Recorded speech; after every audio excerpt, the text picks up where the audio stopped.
Predators, they would do things during the periods, and the local yokel sports guys, I actually was shot from a catapult. Are you missing any teeth? No, fortunately, not do the job. Just no. I meant to your job. I haven't been hit by. I have been hit by the puck. It's still Where? on YouTube, so they knew they had to create an entertainment package around the game. It couldn't just be let's roll the pucks out there, let's see if they score, have fun, let's see if we win. They knew it had to be music and movie clips and catapults or whatever they were doing with you, right? Yeah, throw me at the net throw at John 35 miles Dwyer an hour. against the Yeah. If he gets hurt, that's Watch him okay. bleed. It's Who all cares? about entertainment. Don't worry about I it. literally took one for the Yeah. team. Yeah. It is TV Nashville Predators play-by-play announcer Willy Daunic in the house on the Second Cup of Joe and John. Joe, back in the day when my father took over his father's Ford dealership, he was not even 30 years old. First day he comes in, he says, "Dad, where's my office?" He says, "Son, you ain't got an office. The showroom is your office." Floor. And that's and it was right. You're going to get to know the customers. Guess who feels like that? Two Rivers Ford. That's true. In Mount Juliet. Yeah. Their customers, they have so many that have from the beginning, 1983, and now like grandchildren are coming in because it's a family atmosphere. No commission, family owned. They do things right. And if you don't think there's a difference between car dealerships, you're simply wrong. I was skeptical. Like, it can't be that great. You just bought a Mustang there. You didn't talk me into it. You said, check it out. And my goodness, it made a difference. And the big thing is the price. The invoice that's on that car window is what you're going to pay. You can see it on the website. You can go walk the lot like John did in his beautiful 2025 Mustang GT. Maybe it's the Lightning truck, that F-150. The price that's there is what you pay. It's no pressure. Family run, family owned. You're going to love the difference. Two Rivers Ford, the South's most trusted Ford dealer. It's the Second Cup of Joe and John with Joe Elvis and John Dwyer.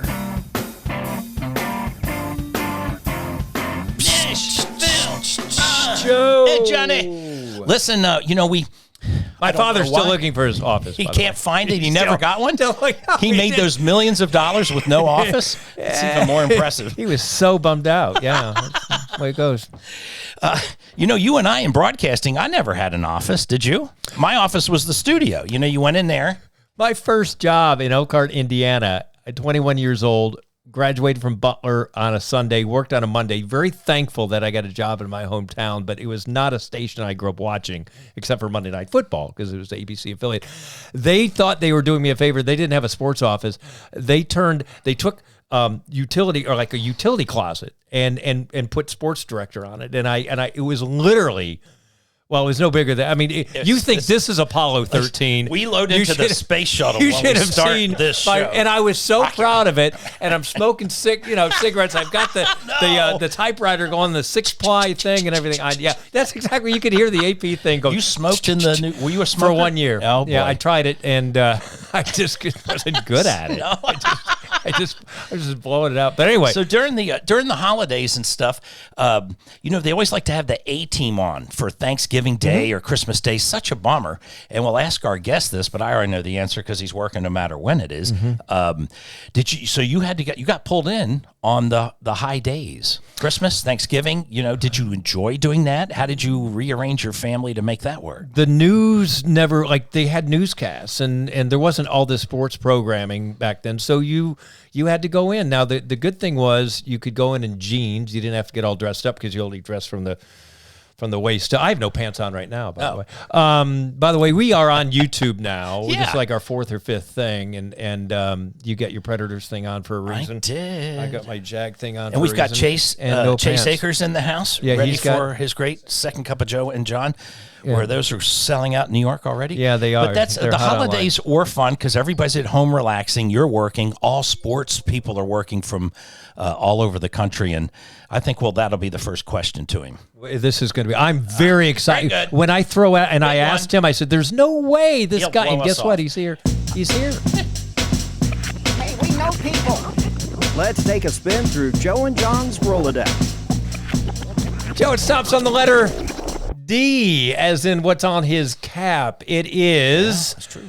TV Nashville Predators play-by-play announcer Willy Daunic in the house on the Second Cup of Joe and John. Willie, thank you so much for you. This is a night off for you. You could have been easily had I don't need to be doing this. I don't do this until the season's over. We've gotten that before. I know. And it wasn't even during the season. And they didn't even have a job. And they didn't. So it's awesome that you're here, dude. Well, this is the east side, John. I could walk to this place from down there. So you told me where I'm going. Like, hey, that's right around the corner. So I was excited to hear from you, honestly. So this is fun. I think, John, you and I are probably in the top, 10 percentile of miles run throughout the east side. No question. No question. Just because we've been here long. I know the East Nasties are out there. They're running a lot, but we put in our time. We've jogged by each other a million times over, I don't know how many years. It's why I've been here since 2000 in the same house. So. Oh, okay. Yeah. I came here in 2008. We're in this house because this was part of the running route for the marathon. Yes. And I would train, and this house was for sale. So that, That's what he's so on. let me hear. Yeah. Willie, we'll ask you that question. You're best known now as our main guy for the Nashville Predators play-by-play, 102.5. Folks can hear you locally on Sports Talk. Congratulations. I can't wait to get to the story as to how it all evolved. But working holidays in the hockey season, it don't matter, man. You're on once it kicks in September, you're going. And if it's the playoffs, you're not off till June. Yes, you have to love it, but it is part of it. So Thanksgiving, we had a game in Detroit on Wednesday, flew to Chicago after the game. So the team stayed in Chicago for Thanksgiving Day because we played the Blackhawks on Friday. I flew back to be with the kids for the day. I thought maybe some other guys might do that. I was the only guy. I was at the Uber thing like at 4 a.m. at the hotel thing, but luckily I got down and back without any problems, was able to get here and spend the day. New Year's Eve, we play Vegas at 2 o'clock. We fly to Seattle after the game and play the Kraken on New Year's night. So we get nothing there. Last year, we were literally in the air going from Minnesota to Vancouver as the clock struck 12. It probably struck 12 2 or 3 times changing the time zones. So, right. Yeah, holidays, it's hit or miss for sure. Is it good with the team? Is everyone's attitude good about it? Or do people go, man, why am I doing this? Of course, they're 23. But, it's just part of the game, isn't it? Yeah, it's what you sign up for. And fortunately, the group is pretty tight. I try not to take this for granted. Not every announcing team is as close as we are, the 5 or 6 of us that are on the traveling party and working together all throughout the year. And the players are very comfortable with us. We're fortunate to be able to travel with them. So there's a little separation of church and state. Then that crosses over, Hal Gill and Chris Mason played. They still are young enough that have played with a couple of the guys that are still playing. So there's a connection. Won't be for much longer if they last. They're going to run out. We're going to find out who the last guy is that Hal and Mace played against that's still playing. They'll get to that point eventually, but it's a real tight knit group. And even if the season's not going as well as we want, we roll. We're all in the same spot, right? If we get stuck or if we're in cold weather, we all go through the same experience together. Sure. Your backstory. Grew up in Hendersonville, I think, right? High school. Nope. I went to Winter Park High School in Orlando and came to Vanderbilt. Well, Wikipedia's dead wrong, or whatever the hell I got that. Do I have a Wikipedia page? Actually, Willie, you don't. Good. I was going to be excited if I did, even if it was wrong. I was like, wait a minute, this guy's got a Wikipedia page and I don't. See Willie? No. Yeah. All right, so let me digress. Chase will edit that out. No, we don't edit anything out. But you went to Vanderbilt University. I did. I came to Nashville to go to Vanderbilt. Yeah. So I went to high school in Orlando, the Orlando area, Winter Park. Yeah. Got recruited to play basketball for CM Newton. And about a month or two after I signed, he announced he was going to Kentucky to become the athletic director because Kentucky had gone on probation. They were a complete mess. Yeah. He left and hired Rick Pitino, and Eddie Fogler became the coach at Vanderbilt as I came in, and ended up playing basketball and baseball there, and had a great experience, and I've really never left Nashville since then. Played 70 games for Vanderbilt basketball, scored 122 points for just a 1 point something average. 1.7. It's 1.7. Yeah. And I'm in the 100-point club. But then was drafted by the Toronto Blue Jays in 1993. Now, just on a prior show, we talked about our biggest sports disappointments. He's still not over it. I grew up outside of Philadelphia. And so my offering was when Mitch Williams came in the bottom of the ninth and Joe Carter slapped the home run and Toronto won the World Series in 93. So were you a part of the organization then, or did you get drafted after that? Yeah, I had been drafted earlier that summer. So I graduated in 93. So I only played baseball my senior year. So I missed Vanderbilt basketball. This is all my guys, with Billy McCaffrey and Kevin Anglin and Bruce Elder. Great team. Ronnie McMahon. They won the SEC championship, 28-6, Sweet 16, ranked 5th or 6th in the country. One win away from playing the Fab Five in the Elite Eight. But they lost to Temple. It was a tough loss. So I gave that up to concentrate because I also knew with Billy McCaffrey coming in, I was already only averaging 1.7 points a game. I don't think I was going to get more playing time. No. So I knew I had a chance to play professional baseball. It was a total juggling act. So I said, I've got to take my shot playing one sport. And I was fortunate enough to get drafted in 93. So I was in the minors watching that. And I was in Medicine Hat, Alberta, that's a story in and of itself. Way out. I was like, what is Medicine Hat? I thought that was a fictional team, for goodness. I really did. Yeah. I was like, is that a city? Like, it is a city, but I thought it was like a ranch or something, like a I don't know what I thought. But it was a crazy summer. LaGrange, yeah. But it was in Canada, so you watched that Blue Jay team play every year. They had already won it the year before in 92. They beat the Braves.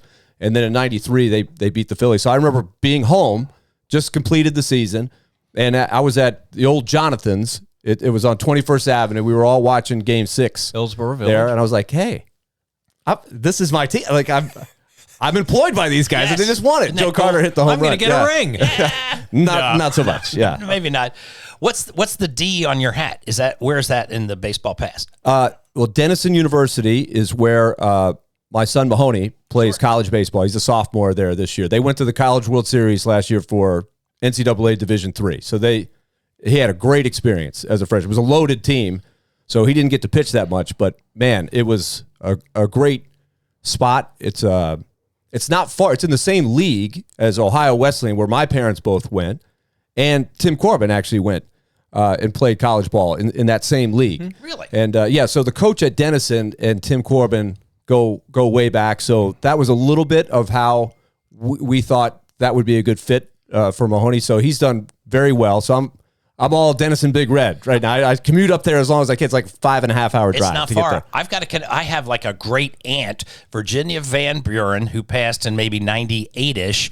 One of the buildings. Where is this going? Denison. Her name is on the building up there. She donated. I'm going to have to go to this building. I had never. It's the Van Buren Building of Administration and Women's. She was heavy into supporting women and giving scholarships and letting. But I'd never heard of Denison University. It's a great place, great location. Yeah, Granville, Ohio, small town, really nice campus, like 2,500 students. They have a ton of athletic programs. Like, they compete. They're going for the big time. It's important to them. Sure. All Division III is not the same. There's actually like 100 more Division III teams than there are Division I. Right. So there's a ton of teams out there, but they play as if they're Division I, if that makes sense. They can't have athletic scholarships, but like, they have great swimming programs. They have a beautiful football field, lacrosse field. So it's a good camaraderie between all the teams. That's terrific. And your son's name once again? Mahoney. Mahoney. Yeah, it's his middle name, actually. Michael Mahoney. He's named after his grandfather, and Mahoney's a family name on the Irish side. Mahoney Daunic. We'll look up his stats and support him at Denison. Yeah, I thought he wore a D because it's like for no, it wasn't self-serving like I thought it was. Common sense would tell you not to look to Joe and John for this, but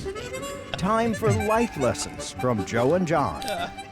Well, so we move into, I moved here in 96, and around about that time you were getting into sports talk radio, doing your Gopher stuff with George Plaster and all that. And I mean, you're the ultimate grinder, man. I mean, for you to do, and dare I say, you ran out of sports talent like you do. You played a couple years in minors, right? But you come by here, and did you know your life was going to be in sports talk radio and do what you did? I can't believe this was you're like, I'm going to fast forward 25 years and I'll be doing this because you're really good at it and it earned it, but you're a grinder.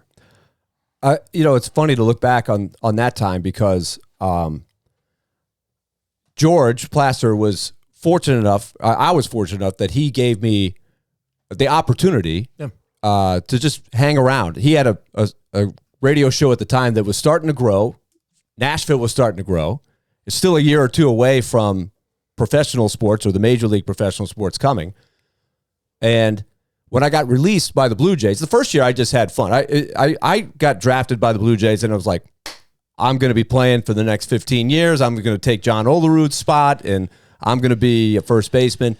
And about 3 months in from Medicine Hat, I called George and I said, George, remember me? I was hitting probably 190 or something. Remember you told me you'd be willing to have me around and, tagging along the show. Is that still available? Right. I was thinking, well, Willie, let me tell you this. He remembers that phone call for sure. But when I got released a couple years later, I was at a crossroads. I did consider coaching. Like I always wanted to be. You'd be great at it. In sports. My dad was a coach, and I grew up on a small Division III college campus. He was the athletic director and a basketball coach. Coached the men, coached the women at different times. So I was just a gym rat growing up. So I knew I wanted to be involved. So do you coach? Do you play? Wanted to play as long as I could. Or broadcasting. And so I made a tough choice to stay in Nashville, but the timing could not have been better. I was very lucky with that because we were really just starting to expand as a sports city. And so I got a little bit established. Fortunately, I got a nice break from George, and I owe so much to him for that because I was raw. I didn't, when I was playing two sports, I wasn't on the college radio station working on, and I thought it would be easy. I was like, I know all this stuff. I'll come in. And I quickly learned from George, easy, is it?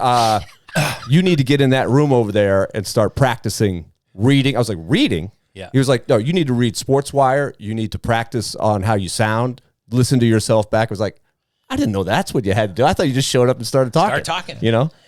I was not a natural for sure, but he stuck with me. So that was fortunate. And then here come the Titans or the Oilers. Here come the Predators. And now we got a lot to talk about. We had Pete Weber on this very show, and which please go back through our catalog and watch it. The man can tell more stories than anyone. And back to growing up outside of Philadelphia, I grew up watching the Flyers with Gene Hart and Don Earl. Gene Hart was very much like a Pete Weber type announcer, and that was the Bobby Clark area, Sure. Bernie Perrant. You're forgetting somebody.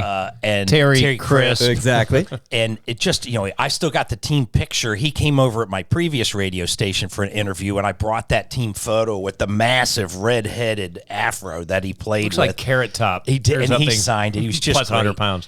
So, how did the Preds gig happen? Pete rolled off into a different role. Your spot was open. There had to be people going for this job in the hockey world from all over, everywhere. And here's a guy with no experience in it. How did this come into your existence? Again, a combination of opportunity and luck. So I was on the flagship station. We were doing our show, George, Joe Biddle, and I, and it was from 4 to 7. And we were working at the time for 99.7, which was owned by Gaylord Entertainment, who happened to own, people probably don't remember this, but they owned 20% of the Predators when the team first got there. So Craig Leopold had partnered with them.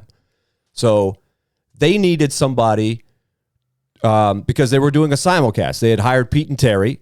They were not doing a separate radio broadcast. So they just needed somebody to tie the radio together when they were doing their TV intermissions, the pre and the post game. They needed somebody to run that. And so I was, you had George, who was, super successful. He didn't want to sit there all those nights. Joe is a newspaper writer. It wasn't a 24-hour sports station. There was nobody else on the staff. So I just kind of said, I raised my hand. I was like, I'll do it. Wow. And it took me about 2 weeks of training camp to realize that my hockey knowledge was growing up in New York when I was a kid, watching some great Islanders teams, the Miracle on Ice. Like, I knew enough of the basics. But then I moved to Florida, kind of lost touch with the game. And then minor league baseball, we played the video game. It was Sega Genesis And it was, we would all pack into a hotel room and play, just kill the time. Minor league baseball is about killing time a lot of times before it's time to go to the park. You're in the middle of nowhere. All you have is each other. Thankfully, I did that. So I knew who Jeremy Roenick was, and I knew, Wayne Gretzky, the superstars. But then I realized after a couple weeks, there's about 15 other guys on this team that you have no idea what they do, who they are, what's their job, how does this all fit together. And so thank goodness for Pete and Terry, because they became incredible mentors to me. So I just would tag along with them. And I was one step ahead of a very new audience. And so I just kept thinking, if I can learn faster than them and stay one step ahead and, be good enough to satisfy the people who maybe moved from Detroit or Philadelphia or a traditional hockey town that could certainly recognize that I didn't know everything. I just kind of said, if I didn't know, I was like, hey, I don't know. I'll ask Pete and Terry. Sure. Well, I think that's what's genuine about it. My one, I love watching hockey, but my one almost, pet peeve about it is they get too campy. They're talking to other people who love hockey, which is over here. Yeah. And hockey's always tried to broaden its audience. And the guy who is talking like you talk is what brings that in. It makes it comfortable, because when they start with their big, hard Canadian accents and saying, nobody got the puck, and people are going like, what in the world are you talking about? And if they had hired a couple people like that, I honestly don't know if the team would have made it. No, really. Of course because not. Expansion was different back then. You really got the scraps from other teams. And no disrespect to those guys, because Chris Mason ended up being one of them. There were some great stories that grew out of that group, but they were not ready to make the playoffs. It took 6 years to make the playoffs. So if you had what you're talking about, I don't think the audience would have gravitated and grown the way it did. So that, I think, is a very important point. So like Pete and Terry were the perfect ambassadors for a new audience in Nashville. It was just the perfect hires, really. Yes. Yeah, Hockey 101. We're going to get back to that. Oh, yeah. We're going to do this. Rapid fire. Pew, pew, pew, pew, pew. Rapid fire. Quick questions, quick answers. Willie, it never goes that way. I got one that just came to me. And maybe I've been dreaming of this whole time. I think I know the answer. Other than the Predators, what were the other two finalist names to name the hockey team in Nashville? Ice Tigers was one of them. Absolutely. Oh, God. Nice. What's the other one, though? Oh, really? Wasn't it? Oh, is this a question? It did not begin. I think I know it. Ice Tigers. Had to do with the owner. Johnson & Johnson product. It's on one of the big silo things. Edge. Yes. The Nashville Edge. And then it was copyrighted as shaving cream. So they went with. They did get the sponsorship, though, if I remember. They had the big, yeah. I guess it worked out. Well, first, number one question: are you missing any teeth? No. Fortunately, maybe parts of some, like chips and things like that. Not due to your job. Not due to the job. Just no. I meant to your job. I have been hit by. living. I have been hit by the puck. Have you really? Oh yeah. How? It's still Where? on YouTube. It's a great slow motion moment. It's been. Yeah, Were you look it down up. in that box between the benches? Yeah, if you Google Willy Daunic gets hit with puck, we should have done that. it'll pop up. Maybe we can. It's get got a that lot on. of views. Here it comes now. We'll Yeah. do it. Oh my God! Oh my God! It's amazing that he's still here. No wonder he's on radio. Well, he is on TV as well. I was doing a report with Stu Grimson, rinkside. The Grim Reaper. The Grim Reaper, just previewing that night's game at the morning skate, and the puck came around. Fortunately, it was slowed down by the netting, but it came right through and just conked me right in the head.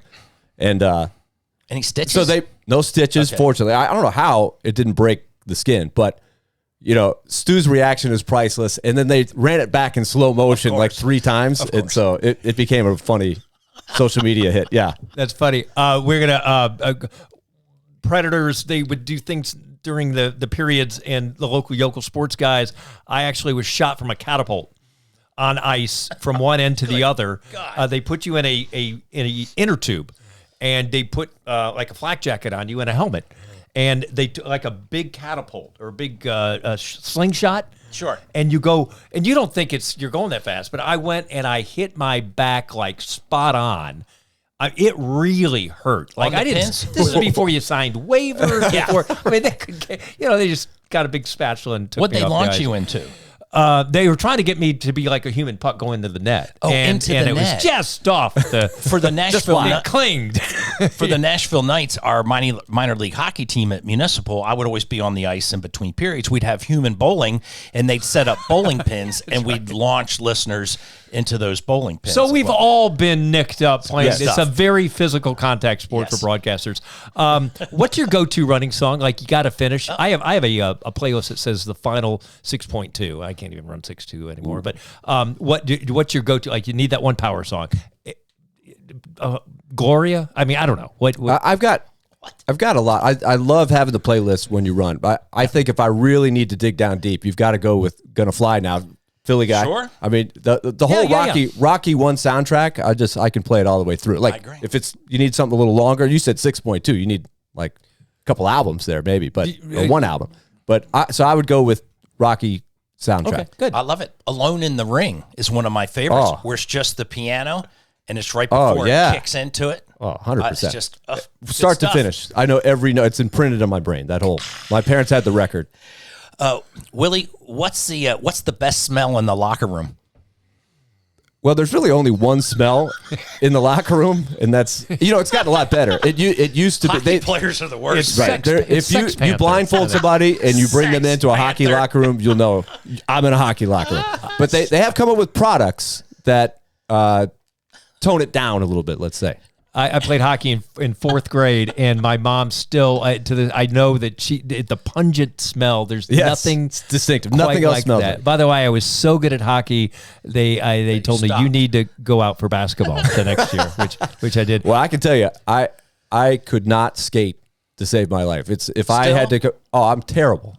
Well, back then they didn't make skates that were now they're like ski boots, and but you would skate on your ankles. I mean, for me, because they were just like a leather football, almost a pigskin. It wasn't very supportive. You got one more question? Sure. How about we ask everyone, what advice would you give your 18-year-old self now? My 18-year-old self, probably don't be so cocky. Like I think you think you have all the answers at 18. It's hard to make an 18-year-old aware that you don't have all the answers. I was pretty decorated as a high school player. I was all state in basketball and baseball in a big state, Florida, highest classification. I wasn't a huge recruit. I wasn't a 5-star recruit or anything like that, but I thought in my mind I could just roll in there and I was just going to be the man. Sure. So you get humbled pretty quick. I think that's what I would say if I could go back and say, you haven't made it yet. When you're 18, you haven't arrived. You've still got a long way to go. I wouldn't change anything, but I think I would love to have that conversation. Okay. Final question for me: what's on your nightstand, book wise? Do you read anything good? I would imagine on the road, or maybe it's a podcast or it's a audiobook. I don't know. It's interesting you say that because I lost my wife 5 months ago to cancer, and I've had incredible support by a lot of people, and one of them is Clark Lee, who sent me a book, and I can't even remember the name of it now. I'm choking on. Yeah. But it's written by a woman who lost her husband. It's about grief and loss, and he was nice enough to think of me, and he said he had his assistant text me, "What's your address? Clark wants to send you a book," and I'm like, "Well, if he's going to do this, I got to read it." Like these days. We don't read as many books maybe as we did. Like, because there's podcasts and there's music and there's Spotify. You can watch Netflix on the plane. Like, I remember the Wi-Fi went out on the plane one time, and I went up to our traveling guy, Brandon Walker, who he gets all of the flack when something goes wrong. And I was like, "Hey, Brandon, what's wrong with the Wi-Fi?" He's like, "It's out. Come on, stop complaining." I was like, "What do you want us to do? Read a book or something?" We're on these 4 hour, but this is one that I'm into. It's good therapy for that, but it's just a great sign of how Nashville works, right? We're all connected. It's still kind of a small town, even though it's grown so much. I would ask people to look on YouTube. You give a great remembrance of your wife. It's over at the practice facility. It's short, and it's just beautiful. And maybe, comment on, how do you breathe after that? Yeah. That whole process. How do you find joy, and how do you regroup, and how do you keep putting one foot in front of the other? Sometimes I don't know, really. But, Erin was a very special person in her ability to connect with a lot of people. So I think that's what the simple answer is being surrounded by so many good people at all times. The Predators are like a family. I feel like I'm still part of the Vanderbilt family after all these years. I've stayed connected with them. And then all of these other circles have helped. But Erin was a tremendous connector of people. So I have waves of her friends as well that just make sure we're doing all right. And also I think about how well she lived her life, how big she lived her life, and what she would want me and our kids, how she would want us to continue. And so that gives us the strength to keep going. The outpouring of support, which is, I can't even imagine, just no words, right, Willie? But yeah. The outpouring is so, if there's a celebration in all that, is the love and support of that family, the city, you're so inherently likable. She was, I know 10 times the person you are, right? Yeah. I mean, you know that. So no question. It's a great celebration, and we feel for you, brother. But anyway, thank you. Yeah. All right. Almost I broke that. You almost broke anything that, but graceful. I'm just kind of floored by that story. Yeah, no, keep pressing on, man. Just the life lessons that we get here every day is what keeps us all going, I guess. And I don't know how to keep. We're about to talk about Two Rivers Ford, and I don't know how you tie Tough the two together. segue. Tough segue. They are. Yeah, they didn't set that. We didn't think that but through, did we? I will play off of what Willie's comment was about Nashville, all his connections here through Vanderbilt and through the Preds and through his past and through his history.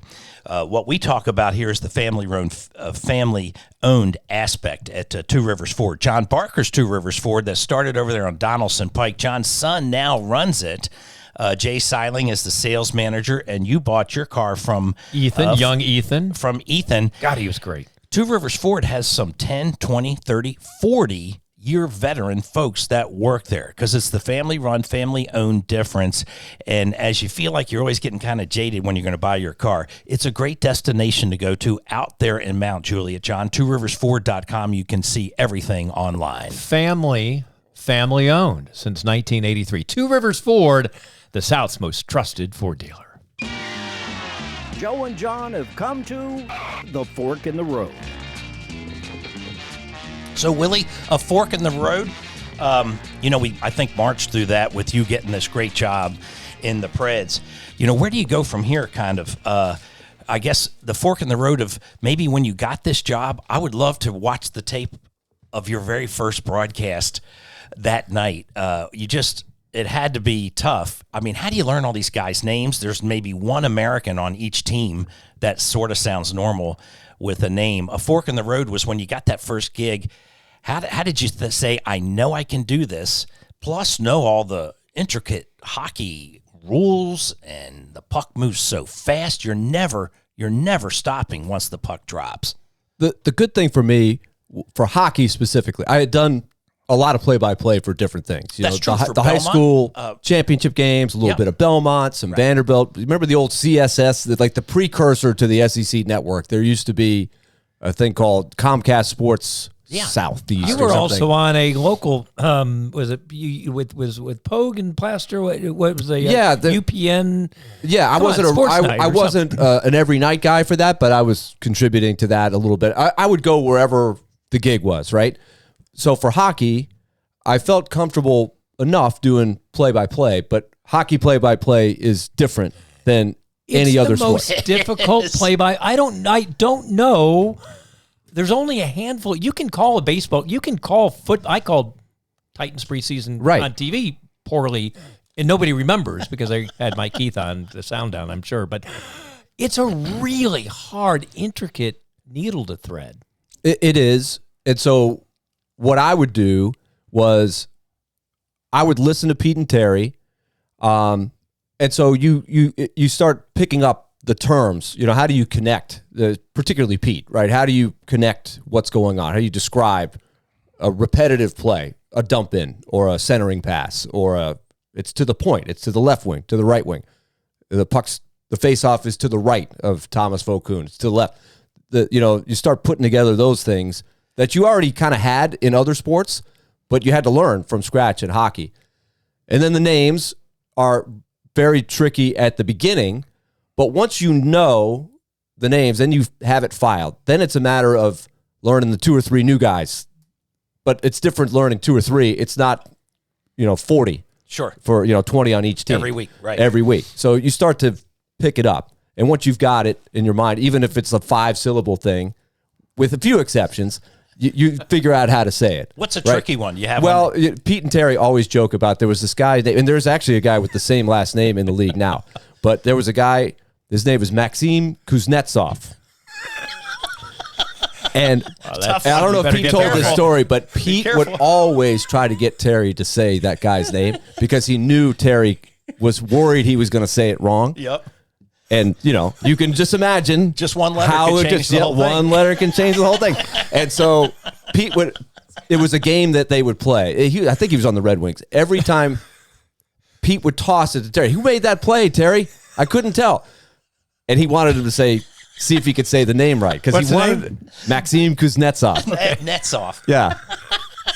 Is that change a couple letters and you really have some disastrous things happening there, right? There's this really memorable, it's got to be on YouTube, of those two. Oh, wow. Can't contain the laugh. Would that be the name or is something else? But there is one of those elements where they, for probably a full minute, 2 minutes, they could not get their act to, you're crying listening to it. Yes. And that was what was great about how they presented each game, because they would have so much fun. Fun would be the prevailing thing over anything you learned. And Terry was really good at teaching you things while he was having that fun. But there was a moment in San Jose, thank goodness it was like a later game, but Terry mispronounced soccer kick was what he was trying to say, but it came out wrong. And they just both lost it. And all you could hear, I was at the studio, listening in, and there were no sounds. You could just hear skates on the ice. You thought they lost their mic or something? Right. Yeah. But I knew what was going on. Like they could not bring it. And kick. Yes. There you go. It was say it wrong, soccer kick, and then they were gone. Yep. And then every time Pete would try to restart the call, he couldn't. He would giggle, and he would have to pull back again. And the funny thing is, he pulled it together. It was a long stretch without a whistle, and the Predators ended up scoring at the end of the play. And thank goodness he pulled it together just in time to call the goal for the highlight. But it was crazy. Do you have a favorite, most memorable call that for you will always go down, like say the Music City Miracle, or it doesn't even have to be that big, but it was just still to this day one of your favorite calls? We just had a discussion like this the other day. We're going to do a few games on Channel 5, and so we were doing some promotions of those games. And Steve Lehman for Channel 5 asked Mace and I and Lindsay Rowley for our 3 favorite moments. So to me, it's a toss-up between 2 for favorite calls. As far as playoff significance, the national broadcast take over in the second round. So when the Predators got to the Stanley Cup final, we only got to call the first round. But Game 3, when they swept the Blackhawks, who had won 3 cups, they were the number 1 seed, and Nashville swept them. Game 3 was a comeback win in overtime. Kevin Fiala scored the goal, and so that was, goosebumps. Like it was an amazing, because you kind of knew it when he scored and they won that game. Like they're going to win this series. They're going to beat the Blackhawks, who had beaten them twice along the way to cups that the Blackhawks won in really tough series that could have gone either way. And the other one is Pekka Rinne's goal. He scored a goal in Chicago where he flips it all the way down the ice, which rarely happens, a goalie goal. And we went nuts. Like Mace and I just exploded. Pekka got such a kick out of that, just listening to it back. It's so those 2 come to mind for sure. I still have Pete Weber's call on my social somewhere when he's doing his big, the Predators are going to the Stanley Cup. Yeah. The Predators are going to the Stanley Cup. And it was it's that and the city was just so lit up for that whole event. Maybe just a quick comment. The Predators, I know working for the team and such, there's such a new wave of youth in the NHL right now. The Preds have drafted and pulled in a lot of guys who've won Stanley Cups. They're veterans, but the youth, whether it's Connor Bedard or Cole Makar or Lane Hudson, maybe from Montreal, these guys are starting to emerge, and these teams are starting to emerge. Do you see the Preds going that direction, or is that just a natural direction that they're going to have to go? I think eventually it probably happens to all the teams, like the Blackhawks, who won 3 cups, 2010, 2013, 2015. 2017, when the Predators swept them, was sort of the end of that run. So since then, they really haven't had a good team. Like we're going on close to 10 years, a decade since they've been that good. So they had to really break it down. And just now they're starting to look like they're, and I still don't know if they're there yet, but you mentioned Connor Bedard. The draft was in Nashville a couple summers ago. He was the first overall pick, the clear best guy to take. And sometimes you got to be really bad to get access to get the really special talent. And you got to be lucky enough to be picking first or second when those special guys come through, because not every year has that guy, right? He doesn't come along every year. And we still don't know how great Bedard's going to be, but he's taken a jump this year. So it takes time. You draft these guys when they're 18. So think about, you're a senior in high school. Not everybody's Kobe Bryant, right? They can't come in and dominate. It does happen every now and then, but more realistically, you need 4 or 5 years of picking good drafts. So it can be a long process to do a full rebuild. And the Predators have really never done that. Like, they did all the building at the outset. And they've been a consistent team for the most part. They haven't been down very long. They've made the playoffs, even though they missed a couple of times here the last few years. They've made it a very high percentage of the time. But I think right now they're probably looking at which way are we going to go, right? If it goes a certain way, maybe they could use another premier high draft pick. Last year they picked 5th, and they got a guy that I think is going to be really good someday. He's only 18. So hopefully when he turns 23, right? We're in the Stanley Cup. Think about how far down the road. Like 5 years, he'll be 23. Yeah. That's not really old, but Brady Martin is his name. But he played a couple of games, got a taste of it, and he's got some special gifts. But you see him in the locker room, he looks like a high school senior, just got out of his prom, basically. It's not what you think. Yeah. But in Nashville's spirit, you've watched other teams like the San Jose just suck, and there's no one in the arena. The Preds always consistently are full. There's a great hockey spirit in this town that probably when it started you wouldn't expect, but it's still real strong to this day. I think one of the best things that ever happened for that was they knew it. Credit to all the original employees. They knew that they weren't going to have any superstars. And even if they did, I don't know if the fans, not a lot of the fans would have known how great these guys were anyway. So they knew they had to create an entertainment package around the game. It couldn't just be, let's roll the pucks out there.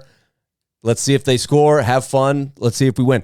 They knew it had to be music and movie clips and catapults or whatever they were doing with you, right? Yeah, throw me at the net throw at John 35 miles an hour. Even if he gets hurt, that's Watch him okay. bleed. It's Who all cares? about entertainment.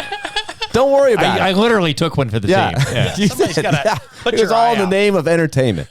But I think a lot of teams at that time, especially the traditional markets, they'd never seen anything like that. They were thinking, why do we need to do this? We have the game. But now, if you go around the league, everybody is doing that. The game operations, they call it, the game presentation is a big part of everything. And I think Nashville had a lot to do with that. That's great. You gotta wear shades. Well, we just talked about the Predators' future. I want to go back real quick. If you were not broadcasting, what would have been your future? Did you have a plan B? Plan B, I think, was coaching. In fact, I was telling you guys when George Plaster was able to get a full-time position for me, an offer, I also had an offer to become an assistant basketball and baseball coach at a Division III school, which happened to be Washington and Lee University in Lexington, Virginia. Mm-hmm.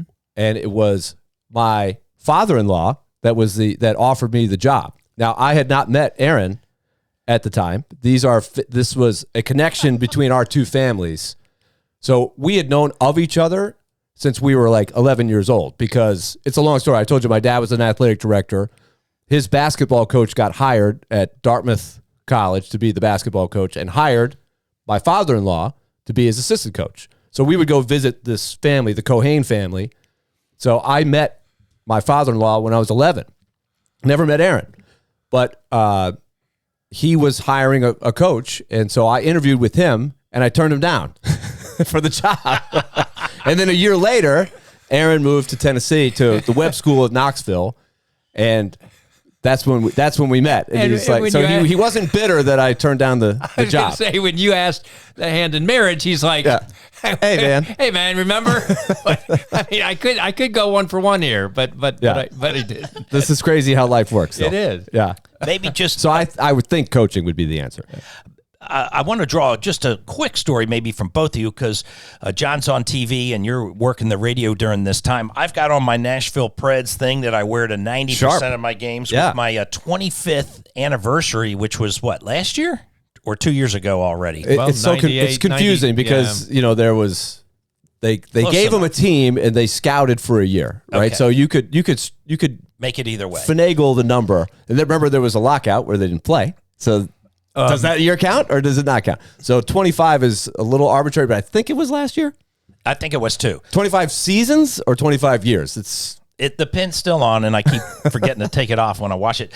But, Nashville was originally going to be an NBA team. The arena that we built, an NBA team was going to, and that didn't work out. Now we got a hockey team. And again, to your all's earlier point, Hockey 101, nobody knows. You can't be too campy. We got to sell tickets and such. And John didn't wear it tonight, but he's got an original jersey back from the early Nashville arena. With the little hints of orange in there and the other little colors that beautiful. Streamline. So what was your observation, maybe each of you, of hockey's coming to town? How do you sell it? And did you want to be a part of it, or what were your thoughts in those days on it? Well, the arena was built with Mayor Phil Bredesen, and not being a sports fan, like whoever wants to get in first, we'll manage it for a year, and then you get all the licensing, the suite, the parking, right? That was the lure, sweetheart deal, and it looked like the New Jersey Devils were going to come. I may have you're right, but they won the Stanley Cup, and all of a sudden they get an arena built. Timberwolves, we thought we'd be an NBA city because of Memphis and all that. I was with Barry Trotz in 1998 at the expansion draft, and then the real draft, and David Legwan, right? I mean, you talk about and Barry Trotz. I was sitting with him, and he says, John, I'm not going to be the guy to get us to the playoffs. I'm the developmental coach. That's my history. That's my MO.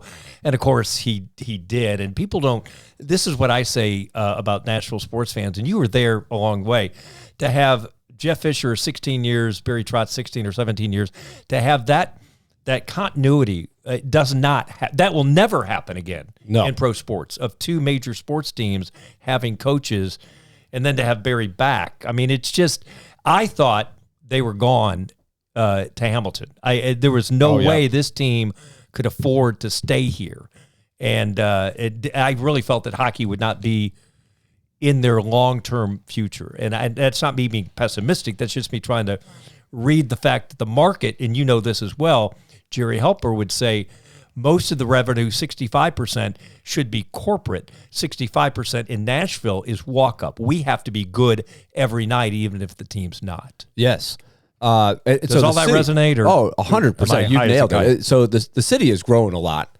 So you're now on that second generation. That's another thing that Barry Trotz would say, because we need to get the kids that are watching now who have grown up with it. We need them to have kids and start bringing them. That's when you start having the layers of fans. But you had a lot of parents that were bringing their kids to the game. They'd never been to a hockey game, right? Like my kids grew up, they don't know what Nashville's like without the Titans and the Predators. But all the kids back then, it was completely foreign, right? And there were very few, relatively, kids playing hockey. So that is one less reason why you would want to go. So it had to be about other things, entertainment, music, just a fun experience. So I was young and dumb. I was like, it'll work out. We're going to find a way to do this. Yeah, I didn't too think much so fun. at all. But but think about what had to go right. They had to have a lockout, and tell me you thought they were going to survive that, right? Not playing for a whole year, but they had to have a salary cap, honestly, to the haves and have-nots had to compete. Right. When the Predators made the playoffs for the first time, there was no salary cap. They played the Red Wings, of course. I was there at Cobo. Was it the old, not Cobo, but the old Joe Louis Arena. Oh my God! That what a right next to dump. Cobo. Yeah. What a dump! But I could see it was the their vibe. dump though. Yeah, they it was loved their it. dump, yeah. But they had the disparity between the payroll was enormous. The gap, and Nashville was just not going to be able to do that every year. So they changed the CBA. They went to a salary cap, and that gave the Predators a chance competitively. Then they got pretty good, but like you were saying, they weren't getting the corporate support that they needed to really drive the revenue to stay. And Craig Leopold got a little bit impatient, and he sort of just got to a point where he's like, I can't do this anymore. I'm out. Because he was like, I built a really good team, and it's not happening for me. I think if he had been a little more patient, he would have seen it through, but maybe it all happened for a reason, right? We had to almost lose it in order to realize what we had.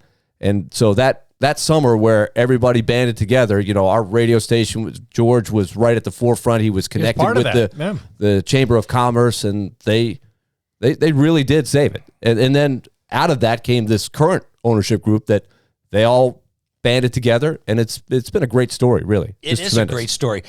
Maybe to wrap up, talk about your teammates. Chris Mason, how tall are you? I'm 6'3". 6'3". Yeah. Between you and Hal Gill, Chris Mason is not 6'3", and so you guys just play off each other. So you're great. You guys roast each other, and Lindsay is a part of this team. Just maybe talk about your team. You all spend so much time together. We do, and it's very special to me. We do like when Hal comes in the booth, because Mace and I call ourselves the most follically challenged announcer duo in the league. So Hal has the full head of hair. He's got a flow. So he gets the increased height, but also the hair balance is a little bit better when he comes on there. But they're really good. They see the game a little bit differently. Hal more from the defensive standpoint, Mace through the eyes of a goalie. So they see different things. There's so many things happening, and you can't ever describe everything that's happening in a hockey game. It happens too fast. So you have to pick and choose what you observe. But they're both fantastic at what they do. And then, Lindsay's been with us. Her first year, I think, was 2015, 2016. So the continuity. And then add a Channel 2 alumni, Kara Hammer, who does the home rinkside reporting. So Lindsay and Hal are on the desk. So Kara's been with us now since, I think, 2017, 18. So the continuity and the tightness between all of us, I think, comes out, right? It's so comfortable. We all know each other extremely well, not just, when we're working together, but we spend a lot of time with each other away from it as well. So I think that comes through in our broadcast. So our spiritual leaders, Pete and Terry, they taught us well, right? It's all about. That's funny. It's all about relatability and fun. You can't get too technical and too nerdy, even though I'm the guy, they always kid me. I like to try to work the stats in, and Hal's like, don't give me your stats, so it's a good interaction that way. Well, the generational handoff is going on with you from the very first day. I'm going to lift up my son, Joey King. We went to the games, my wife and I. My sons are 23 and 24. They love the games. Joey is huge hockey, and he's friends with Brooks Bratton. Joey just cold called down there. Can I work for you all this summer when he was in high school? And he did. He worked in the front office as summer job. And he now serves on the Nashville Predators Young Executive Board. Awesome. For the team. And he just loves it. The organization is great. I'm not going to compare it to the Titans because there's no comparison. They just are so professionally run, and as a ticket owner are constantly in touch with how things are going and stuff. It's just such a well-run organization, and you're just, you're so lucky to be a part of it. I am. I've been very lucky, no question. And I'll end with this. Our producer, Chase Akers, has been a Nashville native where he just got climbed out of bottom of a rock because you went to your first Predators game 5 months ago. Get with the program, Chase. My God. Maybe we can get you more tickets tonight. I don't know. Yeah, but it's sweet. We got to hook up. Okay, we'll talk. We'll get him out there. We have an untapped resource. We're still finding new sources of fans. This is good. Well, you are the right person at the right time. Nashville is lucky to have you as a pro sports announcer and as a community member. You are the real deal, and it's just a pleasure to reconnect with you. You've always been kind to me, and Nashville's lucky to have you. Well, thank you guys. This was a blast, honestly. We'll do this again sometime. You know, I'm right around the corner, John. Good. Oh, I know. If you're ever just, hey, we got a cancellation, just hit me up. I'll come down. We'll talk about something different. Love it. Well, Willie, may God bless you and keep you and make his face shine upon you and all that you've been through so far in life and all that you have to give for being a mentor in the future. Thanks, Joe. Yeah. Thanks for being on the Second Cup of Joe and John. It's the Second Cup of Joe and John as their guests expound on any and all topics within the realm of decency. Want to be a sponsor? Let a TV and radio guy help build your business. Email the show, secondcupofjoeandjohn@gmail.com.